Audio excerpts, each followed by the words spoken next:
We live in town, everything is a 5-minute drive away. We aren't missing anything. It's not a huge deal. I know Nem just wants to spend time with me, but I at least want to take time to wake up and freshen up, even change out of pajamas before we're off to Dollar Tree. Since then, anytime she's going anywhere, even if it's a planned date, Nem's told me, "You don't have to go. I won't be mad even though I go anyways." I'm not passing up the chance to spend time with Boo. Cut to today. This morning, she was leaving at 7 to grab us some fast food before they stopped doing breakfast at 10. Anyway, she said I could stay home and sleep since I had a late night. This is like the one time I took her up on her offer to let me stay home. At 8, she comes home seething. She got a ticket from a cop that she knows is wrong. She's on the phone talking to her mom, saying, "You're gonna be there, right?" I assumed I'd be there too. She and her mom have a tendency to fight a lot, so in my mind, if her mom, who I've firsthand seen act poorly towards Nem, is gonna be there, I would too. She gets off the phone and explains the situation to me. I tell her to let me know the court date so I can take off work. She looks surprised and says, "I don't want you there." I said, no, I wouldn't be like a part of it. I'd just be there watching to support you. I can't really say anything in the courtroom. I'd just be silently watching in the back. She says, "No, I just don't want you there to support me." I was hurt and asked, "What about her mom?" And she says, "My mom's been to court. She's going to be there so I can use her help." Now, I'm no court expert, but are 2 people allowed to speak in front of the judge at once? I asked, and she said, "Well, not anyone is allowed to watch a court hearing either." I said, "I'm not anyone. I'm her fiancé, and I think I'd be allowed in," to which she replied, "Whatever. I don't freaking want you there." I was content to leave the conversation where it was, with me not coming, but apparently I acted dejected and acted like a baby, having a meltdown, and was using a manipulation tactic to guilt trip her. I was like, "Excuse me?" And she called me a baby again. This meltdown that she said I had? It was me just looking at the TV with a blank stare, which she said looked like I was about to cry, which was guilt tripping her. She's a crier. She cries regularly, and I comfort her every time. So I said that if I was trying to guilt trip her, she guilt trips me daily. She asked what I meant, and I said, "Crying. You cry all the time, and I comfort you to try and help you feel better. If I were about to cry, why would you call it a manipulation tactic, instead of at least talking to me to figure out why I felt so bad?" She said, "That sounds like comforting you. I don't do that. But I feel like she normally would try to comfort me and help me feel better." I feel like she was so mad she just said the first hurtful thing that came to her mind. I was trying to have a civil conversation about how I felt since she brought it back up, but she was just getting more and more flustered. We get into this huge fight and she says, "You're taking away my freedom to choose." To which I say, "I'm not taking away shoot. I just felt sad because you chose to have your mom there over me," which devolved into name-calling and manipulation accusations. I haven't raised my voice. I'm staying level-headed while she's screaming. She says, "Crazy how you want to go do this with me so bad when you complain about going to the store with me before 12. Either be a man and spend time with me, or leave me the frick alone." I said, "Wow, I thought you weren't salty about that." She said, "Well, maybe I am. I just didn't want to burden you by saying anything." She stormed out with the last, "I'm leaving and won't be back all day," and then muttered something I can't remember about breaking up. From my perspective, her guilt when she saw my reaction led her to turn it into a huge argument, when I was content to leave it at, "I feel bad, but it's not the end of the world. Let's eat our breakfast." I literally just wanted to go to her court hearing, and the fact that she just straight up doesn't want me there hurts and doesn't make sense. Of course, it's not my choice, but I still feel bad that she doesn't want me there for something that important. I'm not a controlling person, so I don't know if she thought I'd try to hijack the hearing or something. I just felt like her mom, who she doesn't even like, being her first choice when she doesn't even want me there sucks. And her reaction to me simply feeling bad was even worse. If she's fully in the clear, I'll apologize and do everything in my power to change and better our relationship. But if not, I want to have a civil conversation where we work things out and help each other. I do plan on looking through this thread with her and discussing it. Sorry for the length. TLDR. My fiancée thought I was trying to manipulate her into feeling guilty when my "I feel understandable" reaction to finding out she didn't want me at her court hearing wasn't the reaction she wanted. It's turned into a huge fight, and now our day is ruined. Got any of that sweet, sweet advice nectar for me? Thanks in advance. Now, for a few comments before the update. Comment 1. She asked what I meant, and I said, crying. You cry all the time, and I comfort you to try and help you feel better. If I were about to cry, why would you call it a manipulation tactic instead of at least talking to me to figure out why I felt so bad? She said, that sounds like comforting you. I don't do that. I stopped reading here.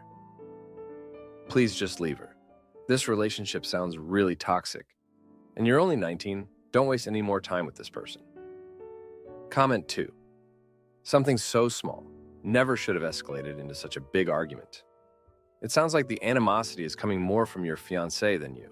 But in either way, it shouldn't have escalated the way it did. The two of you are nowhere close to being ready to get married. If these kinds of arguments happen a lot, with lots of disproportionate anger and screaming, you should reevaluate the entire relationship. Now, for the update. Thank you for sticking around for the latest. So, Nem and I had been doing okay since the court thing, but then her brother got into some trouble. He got caught shoplifting, and guess who he called? Not his parents, but Nem. She was all stressed, saying she had to bail him out and deal with it, because their parents would make it worse. I didn't get it, but I just nodded along. She's been running around for him, and I'm feeling like chopped liver over here. She's always been the one her family leans on, but it's like I'm not even in the picture. I tried talking to her about it, but she just said, it's family, you wouldn't understand. That stung, you know? I thought we were supposed to be family too. Then her car broke down. Of course, it happened when she was out helping her brother again. She called me all frantic and I had to leave work to pick her up. The mechanic said it was going to cost a fortune to fix. She was upset, saying she didn't have the money because she'd spent it on her brother's mess. I offered to help pay, but she snapped at me, saying she didn't need my charity. Things got worse when her mom got involved. She's always had this way of making Nem feel small, and now she was blaming Nem for not keeping a closer eye on her brother. Nem was a mess, and I was trying to be there for her, but she just pushed me away. She said she needed space to think and sort things out with her family. I gave her space, but then I found out she'd been lying to me. She told me she was going to her mom's to talk, but I saw her car at her ex's place. I couldn't believe it.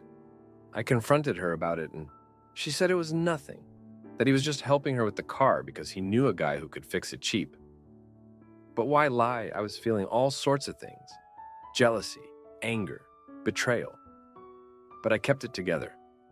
I told her I was hurt she didn't trust me enough to tell me the truth. She said she didn't want to burden me with more problems, but isn't that what partners do? Share burdens? We were barely talking after that. It was like living with a stranger. I missed her, even though she was right there. I started to wonder if we were going to make it. Then, out of nowhere, her brother's case got dropped, some evidence issue or something. Nem was relieved, but she was also different. She sat me down and apologized. She said she'd been taking me for granted and that she was sorry for pushing me away and lying. She said she wanted to make things right. I was cautious, but I could see she meant it.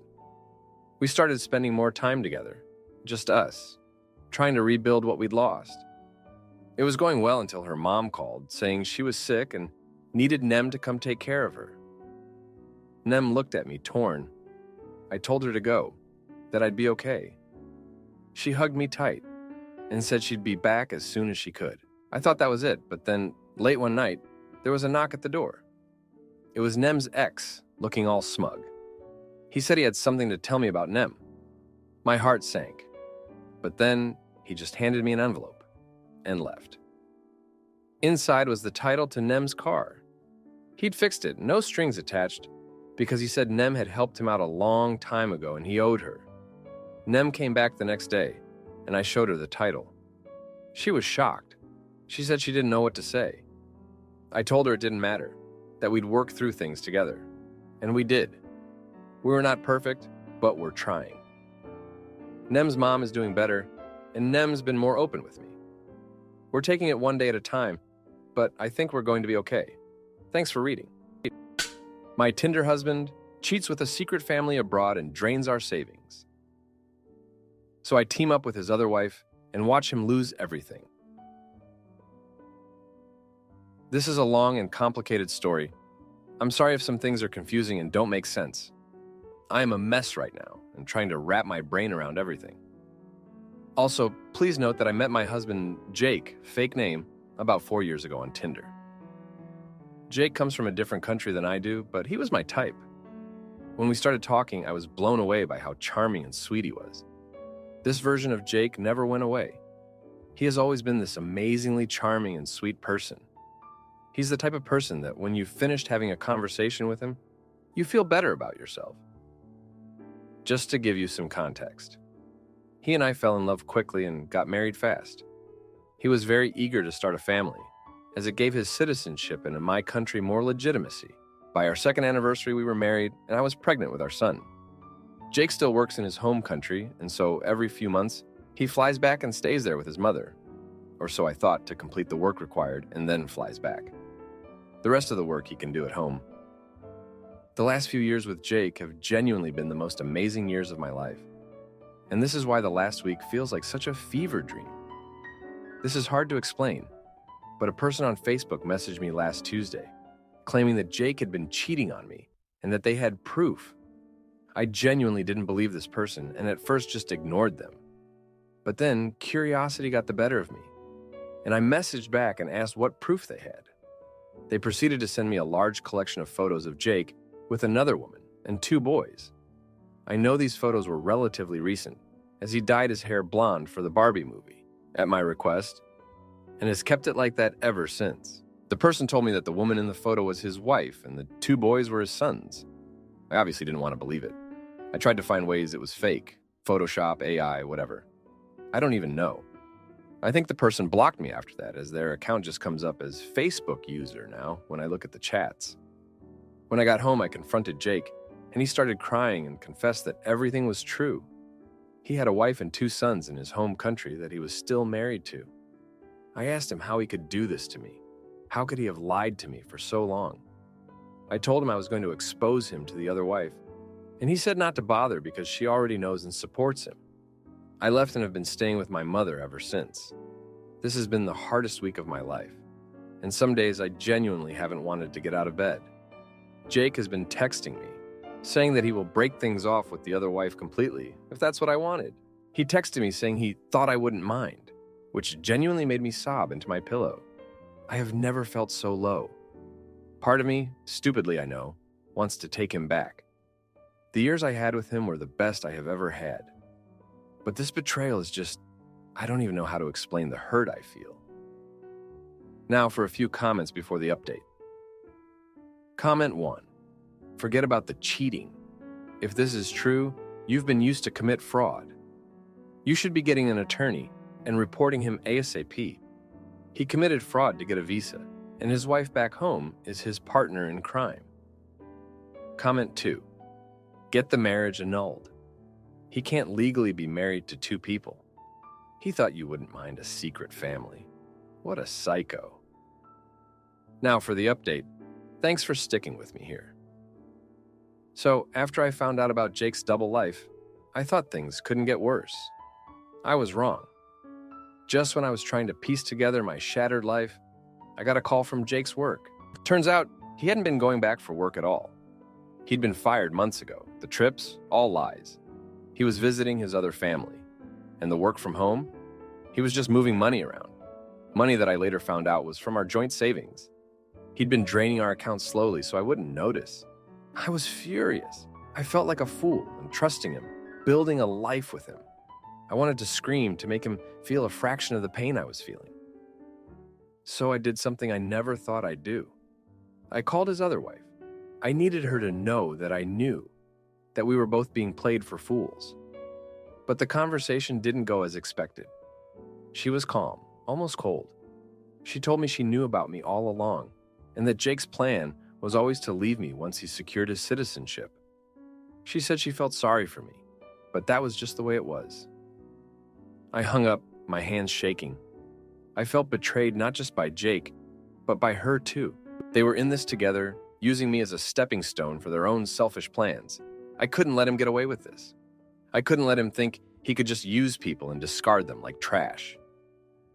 The next day, I got a lawyer. I wanted to make sure Jake couldn't hurt anyone else the way he hurt me. The lawyer was a shark, and I needed that. We started the process of freezing our accounts, securing my assets, and starting the divorce proceedings. It was a small victory, but it felt good to take control. But Jake wasn't done yet. He showed up at my mom's house, begging to talk. He had flowers and tears, the whole act. He said he made a mistake, that he loved me, that he'd do anything to make it right. But I saw right through him. I told him to leave, that there was nothing left to say. He left, but not before saying that I'd regret this, that I was making a mistake. I didn't sleep that night. I kept going over everything in my head. The lies, the deceit, the way he manipulated me. I was so angry, but underneath that I was hurt. I had loved him and he had used that love as a weapon against me. The next day I got a call from the bank. Jake had tried to access our accounts, but they were frozen.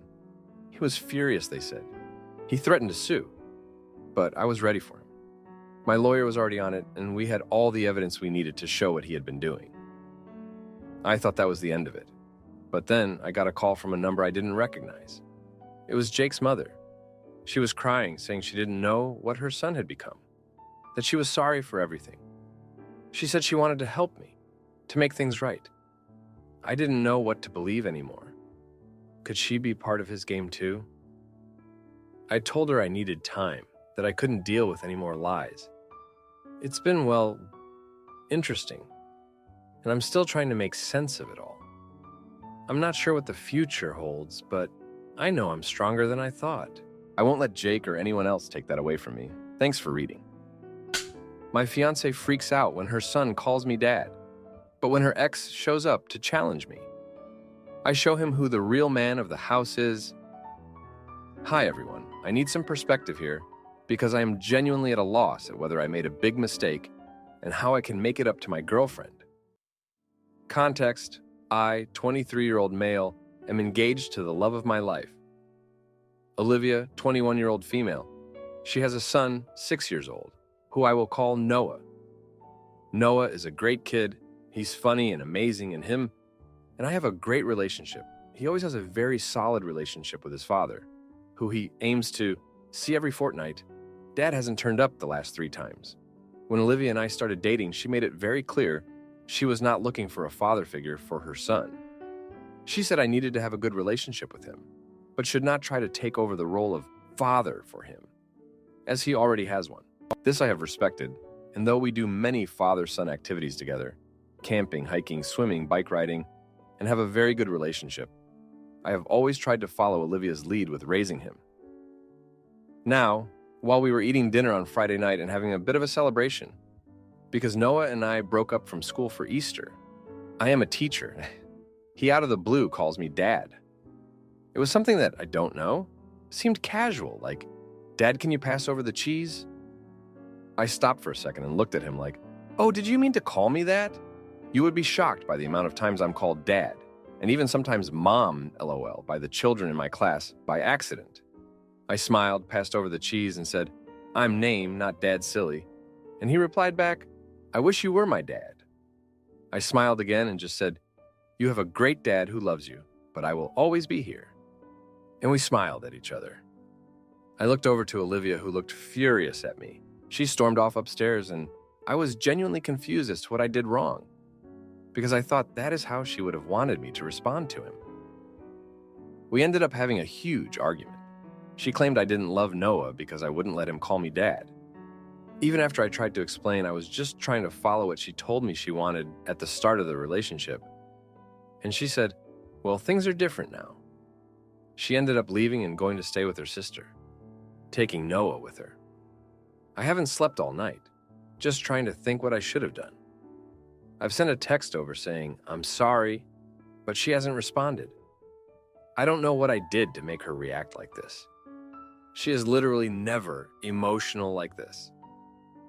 It is now 1:20 a.m. on Sunday morning, and Olivia hasn't responded to my texts apart from a simple, "I'm staying with my sister for a while" response. I feel worried and sick because I feel like I've messed everything up when I was just trying to follow what she wanted. I don't mind that Noah called me dad. In fact, I feel honored. But it was one of the boundaries she set out for me. Perhaps I should have said it to him in a nicer way. Like telling him I'm so honored he wanted to call me dad. I just don't know. Now for a few comments before the update. Comment 1. She's so wrong, even walking out when there is a discussion. Sleeping at her sister's place makes me think she's not a mature person. You can have a discussion without running away. Maybe it's because she has to backtrack her first comment of not being called a dad. In my opinion, you can ask if and when you both can have a good talk about it. You can surely set your own boundary. Comment 2. She told you not to be the dad, but then wanted you to be the dad, but didn't tell you. You don't have to make things right, beyond reminding her of her wishes, then her change of heart without telling you. The sad thing is, she's hurting her son by doing this. Perhaps you can communicate with her sister, and she can convey your feelings to her. Now for the update. Thanks for sticking around. I need to get this off my chest. So, after Olivia stormed out with Noah, I was left to stew in my own confusion. I replayed that dinner scene over and over in my head, trying to figure out where I went wrong. I thought I was respecting her wishes, but clearly I had missed some unspoken signal that things had changed. It's like walking on a frozen lake and suddenly realizing the ice is thinner than you thought. Then, Monday rolled around, and I got a call from Noah's school. He had gotten into a fight, which is so unlike him. I rushed over there, and it turns out some kid had been teasing him about not having a real dad. Noah had punched the kid. I sat there in the principal's office, feeling like I was the one who had been punched. I couldn't help but wonder if what happened at dinner had something to do with it. I talked to Noah, tried to comfort him, but he just kept asking when his mom was coming to pick him up. It was like a slap in the face, reminding me that I wasn't his dad, no matter what he had said at dinner. I felt like I was being walked all over, not just by Olivia, but now by the situation too. Later that day, I finally got a call from Olivia. She was crying, saying she was sorry for overreacting. She explained that seeing Noah call me dad had made her realize how much he needed a father figure, especially with his biological dad being so absent. She admitted she was scared of how much she and Noah needed me, and that's why she lashed out. It was a lot to take in, and honestly, I felt a mix of relief and anger. Relief that she wasn't mad at me anymore, but anger that she had let her fear hurt all of us. We decided to meet up and talk things through. It was a long conversation full of apologies and tears. We agreed to start fresh, to communicate better, and to be more open about our feelings and expectations. It felt like we were finally on the same page. But just when I thought things were settling down, the next day, Olivia's ex showed up out of the blue. He had heard about the fight at school and suddenly wanted to play the concerned father. He accused me of stepping out of line and confusing Noah. The nerve of him after being MIA for months. Olivia was torn, and I could see the old fears creeping back into her eyes. I was so tired of being the doormat, of having my role in Noah's life questioned at every turn. So, I did something I never thought I'd do. I stood up to him. I told him that Noah needed stability and love, not a part-time dad who only showed up when it was convenient. Olivia backed me up, and for the first time, I felt like we were truly a team. The ex left, and Olivia, Noah, and I spent the rest of the day together, just being a family. It wasn't perfect, but it was real, and it was ours. And for the first time in a long time, I felt like I wasn't just a placeholder in their lives. Thanks for reading, it means a lot. If you like this video, you'll probably like these too. Also, while you're here, please consider subscribing. It's your support that keeps this channel alive and allows me to make better and longer videos. Have a great day.